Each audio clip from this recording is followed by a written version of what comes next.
आप इस पर टॉक कर रहे हैं, जिस तरीके से आप बैठे हुए हैं, तो शासन द्वारा कोई आपसे मांगे नहीं। देखिए, ये तो हमेशा से चलता है कि सरकार ने हमेशा से जो मांगे मानी गई हैं वो सिर्फ और सिर्फ जो है ताकतवर लोगों की मांगी गई हैं।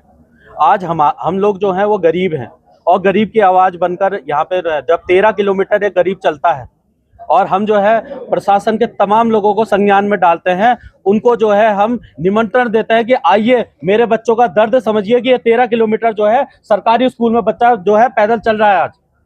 और हम लोगों ने इनको संज्ञान में दिया था, डीएम साहब को भी हमने ज्ञापन दिया था, विधायक जी को भी हमने ज्ञापन दिया था, मेयर मैडम को भी हमने ज्ञापन दिया था।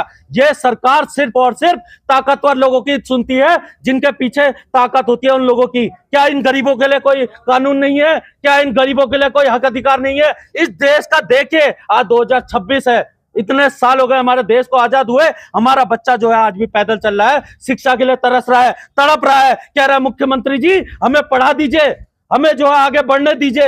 ये बच्चे हैं, आज भी ये गांव से पहुंचे हैं, क्योंकि इसलिए पहुंचे क्योंकि ये वहां से निकले, इनको बस नहीं मिली, किसी ने हाथ दिया, गाड़ी नहीं रुकी, तो ये अपनी स्कूल का ये अपनी वहां छोड़ के यहाँ पहुंच गए मेरे पास।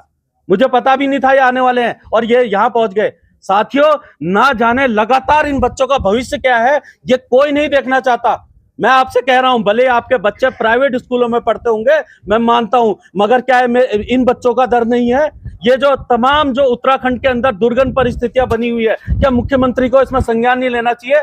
अभी यहाँ पर कोई एसडीएम साहब आते हैं, 2 मिनट यहाँ पर को कम से कम 2 कदम की मेरी दूरी पे आके यहाँ पर को बधाई दे के जाते हैं। हमने जो है 7 मार्च से इस आंदोलन को चलाया, हरिद्वार जाके हम ज्ञापन दे आए, 13 किलोमीटर की यहाँ गरीब हमने अपने गरीब भाइयों के साथ यात्रा करी और लगातार शासन तक हमने बात रखने की प्रयास करी। क्या एसडीएम साहब के अंदर इतना विवेक नहीं था कि हम तक बात क्यों? क्योंकि सिर्फ और सिर्फ ताकतवरों की यहाँ सुनी जाती है। और मेरे साथियों, मैं आपको बताना चाहता हूं कि गरीब जो है वो ताकतवर नहीं, गरीब ही जो है वही हमेशा ताकतवर रहा है। याद रखिए, मजदूरों ने ही आंदोलन किया है, किसानों ने ही आंदोलन करा है और पीड़ितों ने ही हमेशा आंदोलन करा है, और ये आवाज जो आज पीड़ितों की उभरी है।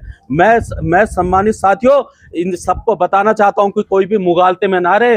अगर कार्तिक टमटा चाहे तो यहां से लेकर हरिद्वार, देहरादून, पूरे प्रदेश में जो है एक बहुत बड़े आंदोलन को रूप लेके भी निकल सकता हूं, मगर मैं जो है जनतंत्र पे विश्वास रखते हुए आज जो है यहाँ पर जो है शांतिपूर्ण वार्ता करते हुए हम लोग बैठे हुए।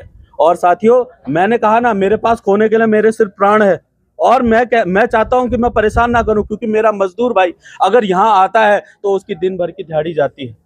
वो बेचारा अगर यहाँ मेरे साथ बैठेगा, 700 रुपए का अगर वो नहीं मिलेगा, उसका बच्चा क्या खाएगा?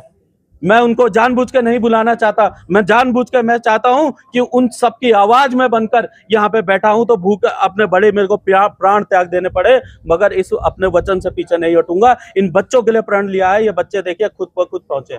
साथियों, इसी के साथ शब्दों को विराम देता हूं, और ये जो आंदोलन है आखिरी सांस तक चलेगा। अब ये मैं रुकने वाला नहीं हूँ। आज जो ये प्रशासन ने रवैया दिखाया, 2 कदम पे आके आप हमसे बात नहीं कर सके, तो ये रवैया, ये जो तानाशाही रवैया है, चलने नहीं दूंगा। धन्यवाद।